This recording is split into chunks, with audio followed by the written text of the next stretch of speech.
Imagina que estás encerrado en un tubo de acero a cientos de metros bajo el océano, rodeado de oscuridad absoluta, y de repente escuchamos un crujido metálico que proviene de las paredes que te rodean. Sabes que afuera la presión es suficiente para aplastar tu cuerpo en menos de un segundo. Ese es el último sonido que escucharon cientos de submarinistas antes de desaparecer para siempre en las profundidades, y hoy voy a contarte sus historias. Si este tipo de relatos te atrapa tanto como a mí, te invito a que te suscribas al canal, porque aquí exploramos los misterios más oscuros y fascinantes del océano profundo. El océano cubre más del 70% de nuestro planeta, pero hemos explorado menos del 5% de sus profundidades. En ese vasto territorio desconocido yacen decenas de submarinos que nunca volvieron a ver la luz del sol, tumbas de acero que se convirtieron en ataúdes para sus tripulaciones. Algunos desaparecieron en tiempos de guerra, otros durante misiones de rutina que se convirtieron en pesadillas, y unos pocos simplemente se esfumaron sin dejar rastro, como si el océano se los hubiera tragado con intención. Cada uno de estos submarinos tiene una historia, y cada historia está llena de hombres que sabían exactamente a qué se enfrentaban cada vez que descendían bajo las olas. En abril de 1963, el USS Schrecher, el submarino nuclear más avanzado de su época, realizaba pruebas de inmersión profunda frente a la costa de Massachusetts. A bordo iban 129 personas entre tripulantes y técnicos civiles. Era un día normal, las comunicaciones con la superficie eran claras, todo parecía rutinario. Entonces, a las 9 de la mañana, el buque de superficie que monitorea la prueba recibió un mensaje fragmentado desde el Schrecher. Las palabras apenas se entendían entre la estática, pero lo que lograron captar fue suficiente para helar la sangre de cualquiera, experimentando dificultades menores, intentando soplar. Hubo una pausa. Luego, un sonido escalofriante llegó a través del hidrófono, un ruido que los expertos describirían después como el sonido de un casco implosionando bajo una presión insoportable. Después de eso, solo silencio. El Schrecher estaba a más de 2000 pies de profundidad cuando algo salió terriblemente mal. Los investigadores creen que una tubería se rompió en la sala de máquinas, inundando compartimentos críticos con agua helada del Atlántico.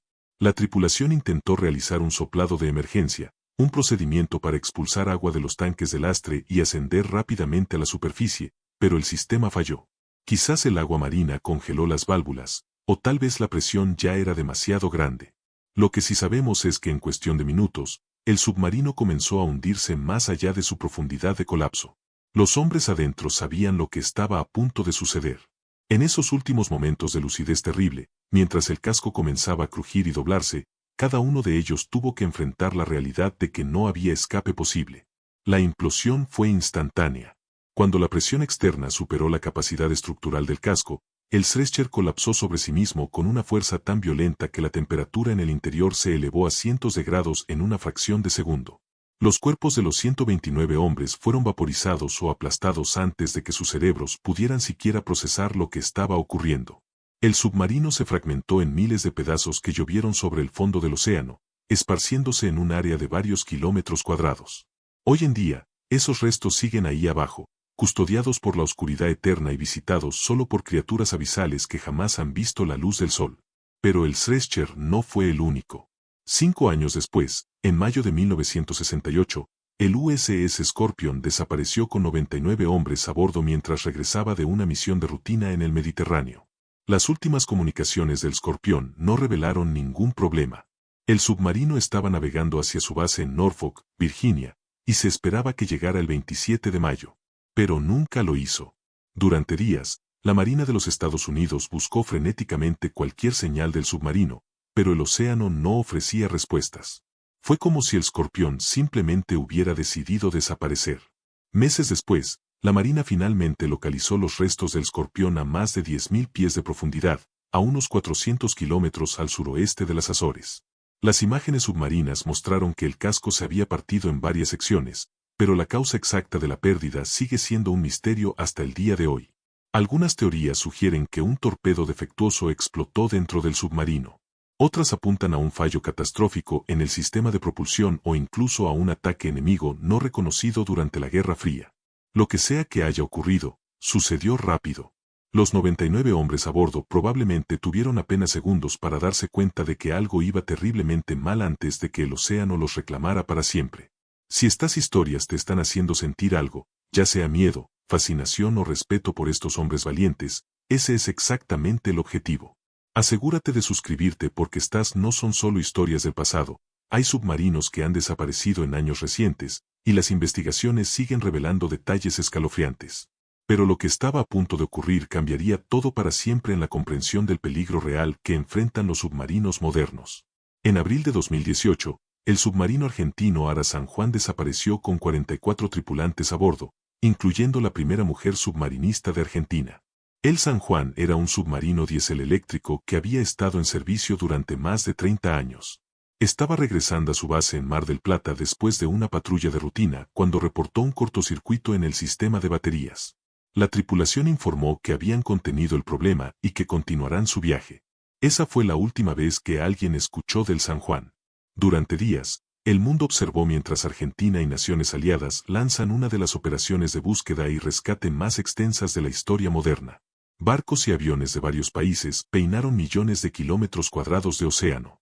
Las familias de los tripulantes se reunían en la base naval, aferrándose a la esperanza de que sus seres queridos pudieran estar atrapados en el fondo del mar, esperando rescate en un compartimento con aire.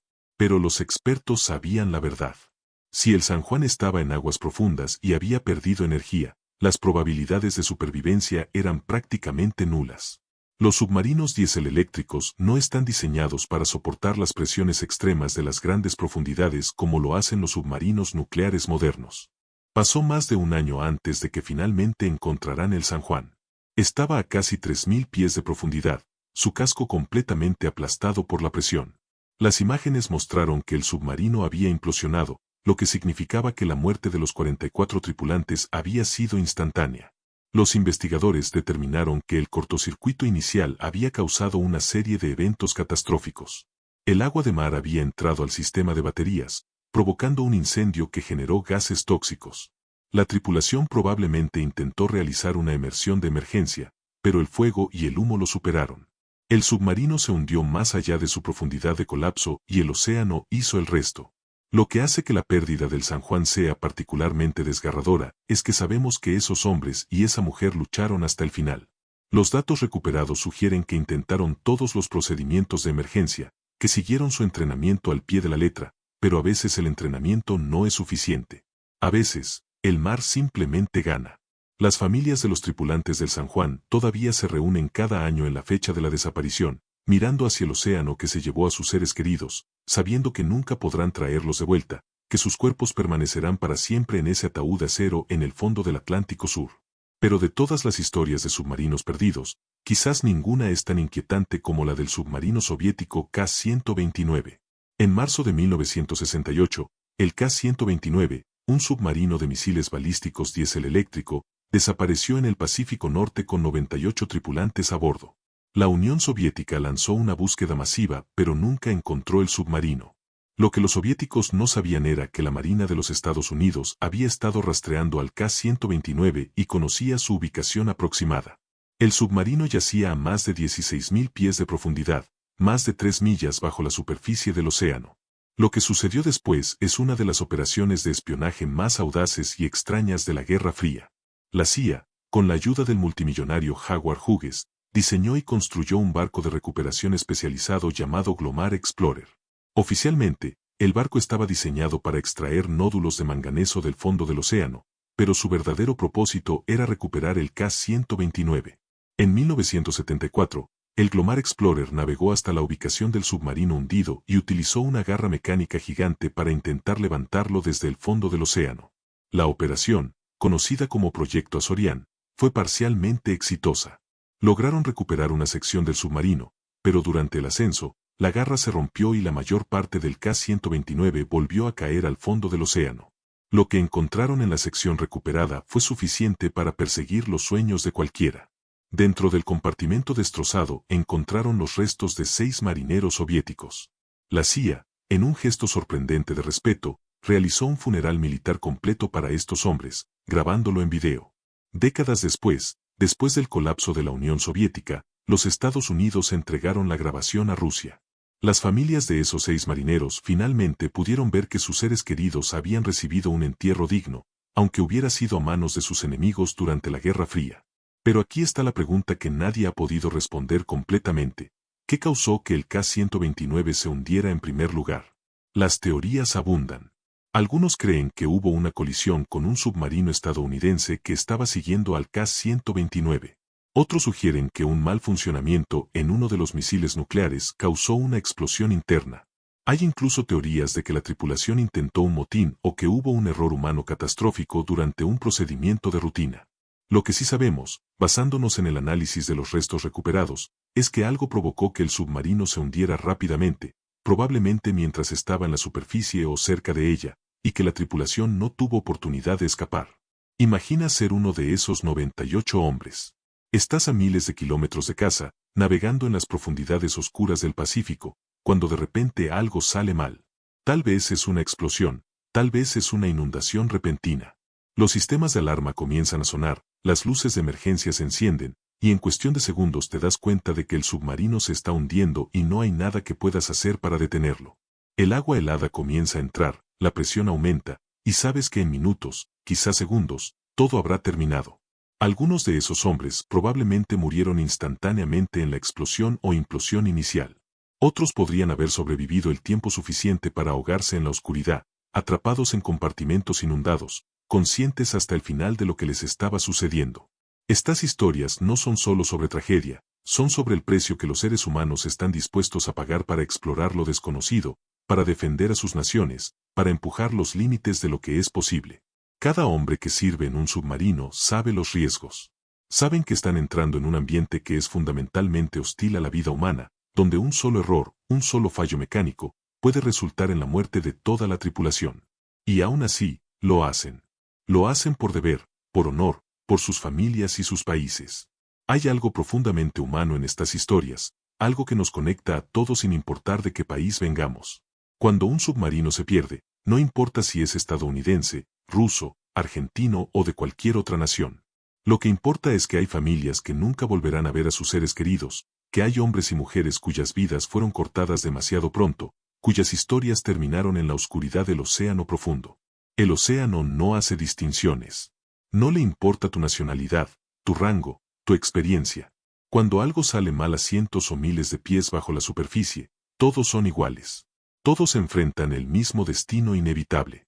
Y todos se convierten en parte de ese cementerio silencioso que se extiende por los fondos oceánicos del mundo, un recordatorio de que incluso con toda nuestra tecnología, toda nuestra ingeniería avanzada, seguimos siendo increíblemente vulnerables frente a las fuerzas de la naturaleza. Si has llegado hasta aquí, sé que estas historias te han tocado de alguna manera. Nos recuerdan lo frágil que es la vida y lo valientes que son las personas que están dispuestas a arriesgarlo todo.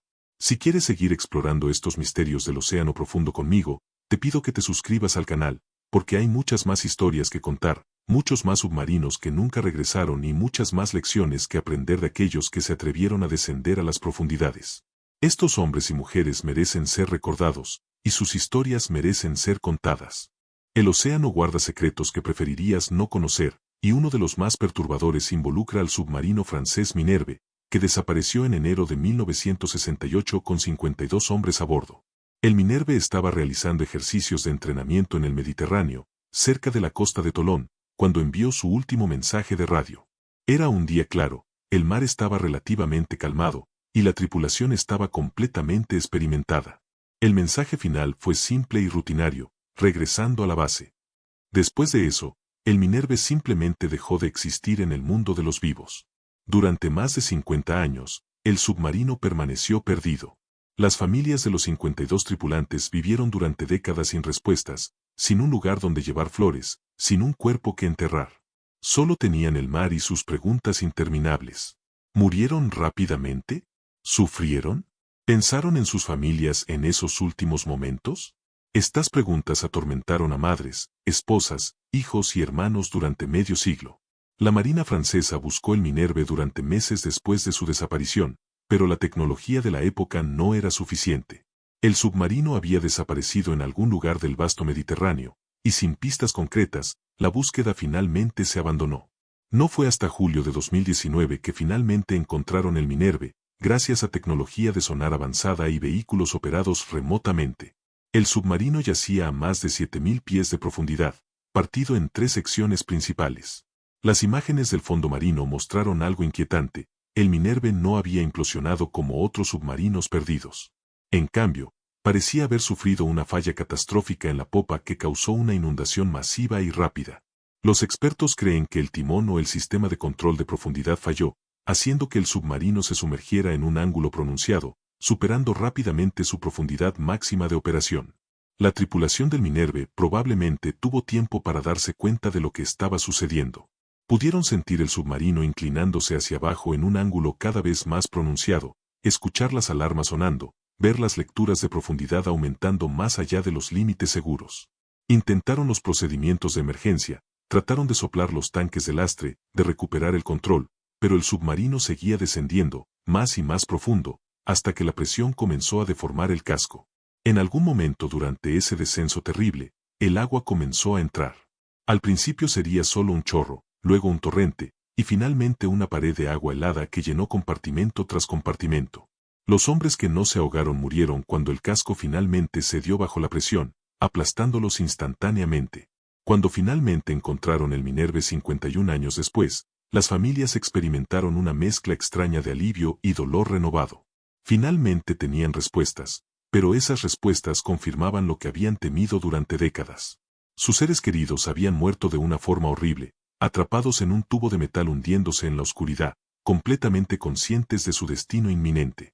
Una de las viudas, que tenía apenas 23 años cuando su esposo desapareció en el Minerve, dijo en una entrevista que durante 51 años había imaginado miles de escenarios diferentes, había soñado que tal vez su esposo había sobrevivido de alguna manera, que tal vez había perdido la memoria y estaba viviendo en algún lugar sin saber quién era. Saber la verdad, dijo, era como perderlo de nuevo. Pero hay historias aún más recientes que demuestran que incluso con toda nuestra tecnología moderna, los submarinos siguen siendo vulnerables. En agosto de 2000, el submarino nuclear ruso Kursk sufrió una de las tragedias submarinas más devastadoras de la historia moderna. El Kursk era uno de los submarinos más grandes y avanzados del mundo, un gigante de acero diseñado para ser prácticamente indestructible. Tenía dos cascos, uno dentro del otro, y estaba equipado con los sistemas de seguridad más sofisticados disponibles. Sin embargo, todo ese diseño, toda esa ingeniería, toda esa tecnología no fue suficiente cuando algo salió terriblemente mal durante un ejercicio naval en el mar de Barents. El Kursk llevaba a bordo 118 hombres cuando dos explosiones masivas destrozaron la sección delantera del submarino. La primera explosión fue relativamente pequeña, probablemente causada por una fuga de combustible de un torpedo defectuoso. Esa explosión inicial habría sido suficiente para alertar a la tripulación de que algo andaba mal, pero antes de que pudieran reaccionar, una segunda explosión, mucho más grande, detonó. Esta segunda explosión fue tan poderosa que se registró en sismógrafos a cientos de kilómetros de distancia, con una magnitud equivalente a más de 2 toneladas de TNT. La explosión destrozó los primeros 3 compartimentos del submarino, matando instantáneamente a todos los hombres en esas secciones. El Kursk se hundió hasta el fondo del mar, que afortunadamente solo tenía 350 pies de profundidad en ese lugar. Pero aquí es donde la historia se vuelve verdaderamente desgarradora. La explosión no mató a todos. En los compartimentos traseros del Kursk, 23 marineros sobrevivieron a las explosiones iniciales. Se encontraron atrapados en un submarino hundido, en la oscuridad, con suministros limitados de aire, esperando un rescate que tardaría demasiado en llegar. Durante días, estos hombres escribieron notas de despedida a sus familias, golpearon el casco con la esperanza de que alguien los escuchara, y esperaron en la oscuridad creciente mientras el aire lentamente se agotaba y la temperatura descendía. El teniente capitán Dmitry Kolesnikov, uno de los supervivientes en el compartimento 9, escribió una nota que se encontraría más tarde cuando finalmente lograron acceder al submarino. La nota, escrita con mano temblorosa en la oscuridad casi total, decía, son las 13:15 horas. Todos los miembros de las secciones 6, 7 y 8 se han trasladado a la 9. Somos 23 personas aquí. Hemos tomado esta decisión como resultado de un accidente. Ninguno de nosotros puede subir a la superficie. La nota continuaba con detalles técnicos sobre el estado del submarino y terminaba con un mensaje personal. No te desesperes. Saluda a todos. Dmitry. Esa nota fue escrita apenas unas horas después del hundimiento, cuando los 23 hombres todavía tenían esperanza de ser rescatados. Pero los esfuerzos de rescate rusos fueron caóticos y mal organizados. El gobierno ruso rechazó ofertas de ayuda internacional durante días cruciales, insistiendo en que podían manejar la situación ellos mismos. Cuando finalmente aceptaron ayuda exterior, ya era demasiado tarde. Los 23 hombres en el compartimento 9 habían muerto, probablemente por envenenamiento con monóxido de carbono después de que un intento desesperado de generar oxígeno usando cartuchos químicos causó un incendio. Murieron en algún momento del primer día, pero el mundo no lo supo hasta casi una semana después. Las familias de los tripulantes del Kursk se reunieron en la base naval de Vidyayevo, esperando noticias, aferrándose a la esperanza de que sus seres queridos pudieran ser rescatados. Cuando finalmente se les dijo la verdad, que todos habían muerto y que el gobierno había sabido durante días que no había esperanza pero había continuado mintiendo, la ira y el dolor fueron insoportables. Una de las viudas confrontó a los oficiales rusos en una conferencia de prensa televisada, gritando que habían dejado morir a sus esposos por orgullo y negligencia. Fue sedada por personal médico y sacada de la sala, pero su imagen se convirtió en un símbolo del dolor y la traición que sintieron las familias. Cuando finalmente recuperaron el Kursk meses después, en una operación de salvamento masiva que costó cientos de millones de dólares, encontraron que la sección delantera estaba completamente destruida. Los cuerpos de los hombres en los primeros compartimentos nunca fueron encontrados, vaporizados por la fuerza de las explosiones. Pero en el compartimento 9, encontraron a los 23 marineros que habían sobrevivido inicialmente, sus cuerpos aún en las posiciones en que habían muerto, algunos abrazándose, otros con fotografías de sus familias en las manos. Entre los cuerpos encontraron más notas, mensajes de despedida que nunca fueron terminados, oraciones escritas en la oscuridad por hombres que sabían que se estaban quedando sin tiempo. La tragedia del Kursk expuso algo que muchos prefieren no pensar, que incluso cuando un submarino se hunde en aguas poco profundas, incluso cuando sobreviven hombres en compartimentos estancos, el rescate es increíblemente difícil y a menudo imposible.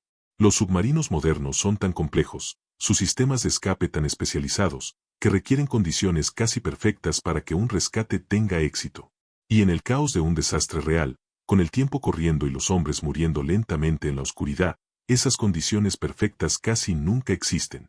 Hay una historia aún más antigua que muestra cuán lejos estamos dispuestos a ir para recuperar a nuestros caídos.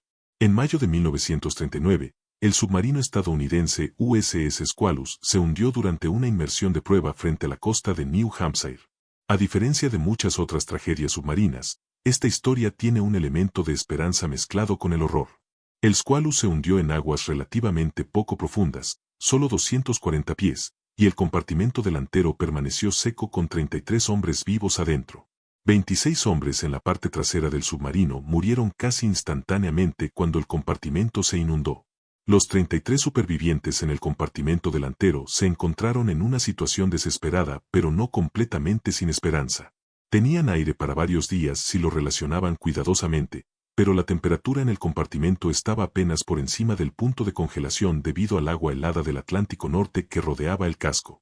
Usaron una boya de señalización de emergencia para alertar a los barcos en la superficie de su ubicación, y entonces comenzó una de las operaciones de rescate submarino más dramáticas de la historia. El teniente comandante Charles Mommsen, conocido como Squid Mommsen, llegó con un dispositivo de rescate que él mismo había ayudado a diseñar, la campana de buceo Macan.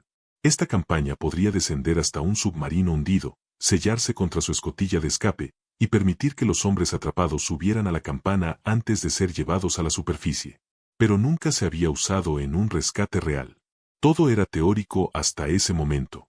Mommsen y su equipo tendrían que hacer que funcionara bajo presión extrema, con vidas humanas colgando en el balance. El primer descenso de la campana fue aterrador para los hombres tanto adentro como afuera. Los buzos tuvieron que descender hasta el Squalus sumergido, limpiar escombros de la escotilla de escape y guiar la campana hasta su posición. Todo esto mientras lidiaban con corrientes fuertes, visibilidad casi nula, y el conocimiento de que cualquier error podría resultar en más muertes. Finalmente, después de horas de trabajo extenuante, la campana se selló contra el casco del Squalus. La escotilla se abrió, y los primeros 7 hombres subieron a la campana, temblando de frío y conmoción pero vivos. Durante las siguientes 13 horas, la campana hizo 4 viajes más. Cada viaje era una apuesta, cada ascenso y descenso podría ser el último si algo salía mal. Los hombres en el submarino esperaban en la oscuridad helada, escuchando los sonidos del rescate encima de ellos, preguntándose si serían parte del próximo grupo o si algo saldría mal antes de que llegara su turno. La tensión era casi insoportable. Algunos hombres rezaban, otros escribían cartas por si acaso, Todos trataban de mantenerse calmados mientras el frío penetraba cada vez más profundo en sus huesos.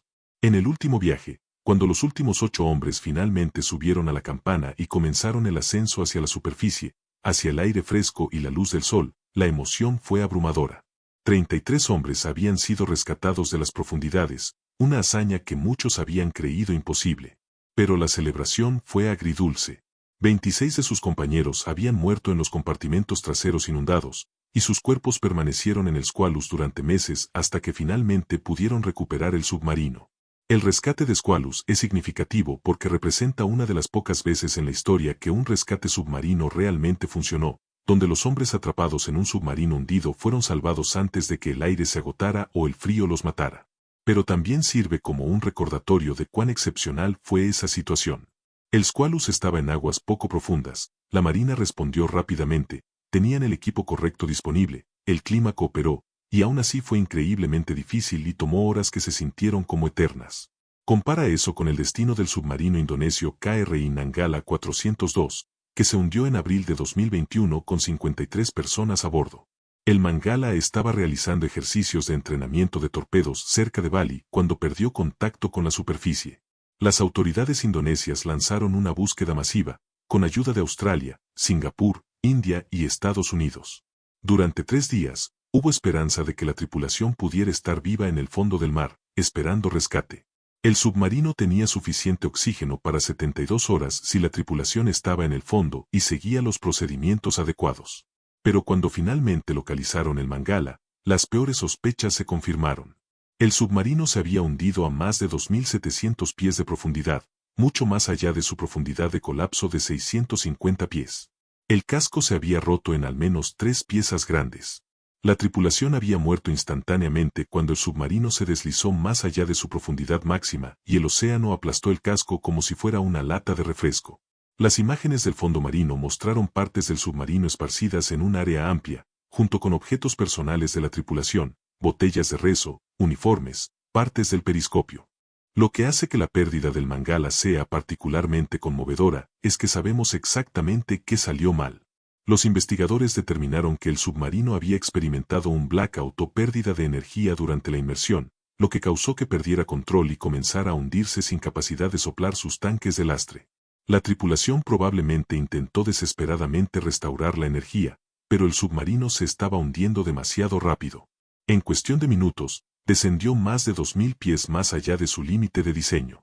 Los hombres y mujeres a bordo tuvieron tiempo suficiente para darse cuenta de lo que estaba sucediendo, para sentir el terror de la caída incontrolable, pero no el tiempo suficiente para hacer nada al respecto. Entre los 53 que murieron había un hombre que iba a casarse en 2 semanas. Había una oficial que acababa de ser promovida y había llamado a su madre esa mañana para decirle que regresaría pronto a casa. Había un padre de 4 hijos que había servido en submarinos durante 20 años y estaba planeando retirarse al final del año. Cada uno de ellos tenía planes, sueños, personas esperándolos en casa. Y en cuestión de minutos, todo eso terminó en la oscuridad del Océano Índico. Las familias de la tripulación del Mangala realizaron una ceremonia conmemorativa en el mar, arrojando flores sobre el lugar donde yacía el submarino destrozado. No había cuerpos que recuperar, no habría funerales tradicionales. Solo tenían el océano y la certeza terrible de que sus seres queridos habían muerto juntos, en el mismo instante catastrófico, cuando la presión del agua finalmente venció al acero que se suponía debía protegerlos. Indonesia declaró el sitio como una tumba naval sagrada, prohibiendo cualquier intento de perturbar los restos. Los 53 tripulantes permanecerán allí para siempre, en la oscuridad eterna del fondo marino. Estas historias nos enseñan algo fundamental sobre la naturaleza humana y sobre nuestro lugar en este planeta. Somos criaturas de aire y luz, nunca diseñadas para las profundidades. Cada submarino que se pierde es un recordatorio de que estamos desafiando fuerzas que son mucho más grandes que nosotros, que no perdonan errores. Y aún así, seguimos descendiendo. Seguimos construyendo submarinos más grandes, más profundos, más capaces. Seguimos enviando a hombres y mujeres bajo las olas porque creemos que hay algo allá abajo que vale la pena explorar, proteger, conocer. Los submarinistas son un grupo especial de personas. Ellos entienden los riesgos mejor que nadie. Han visto los memoriales, han leído las historias, conocen los nombres de los submarinos que se perdieron antes que ellos. Y aún así, cada día eligen subir a bordo, cerrar la escotilla detrás de ellos, y descender en la oscuridad. Lo hacen por sus países, por sus familias, por el sentido del deber que los impulsa. Y cuando uno de esos submarinos no regresa, cuando las comunicaciones se cortan y la búsqueda comienza, el mundo submarinista entero se detiene y espera, porque todos saben que podría haberles pasado a ellos. Hay un dicho entre los submarinistas: hay dos tipos de barcos, submarinos y blancos. Es una broma de humor negro que refleja el orgullo que sienten por su oficio. Pero también hay otro dicho, uno menos mencionado pero igualmente verdadero: todos estamos en eterna patrulla. Se refiere a los submarinos que nunca regresaron, a las tripulaciones que siguen en las profundidades, vigilando en la oscuridad. Es una manera de decir que nunca olvidan a sus caídos, que cada submarino perdido sigue siendo parte de la flota, solo que en una patrulla que nunca termina. Si estas historias te han conmovido, si has sentido algo al escuchar sobre estos hombres y mujeres valientes que descendieron a las profundidades y nunca regresaron, entonces comparte este video, déjame un comentario contándome qué historia te impactó más. Y asegúrate de suscribirte, porque el océano guarda muchos más secretos, muchas más historias de coraje y tragedia que merecen ser contadas. Estos marineros vivieron y murieron sirviendo, y lo menos que podemos hacer es recordarlos, asegurarnos de que sus nombres y sus historias no se pierdan en la oscuridad que los reclamó. Ellos descendieron a las profundidades para que nosotros pudiéramos estar seguros, y por eso merecen ser honrados, recordados, y nunca olvidados.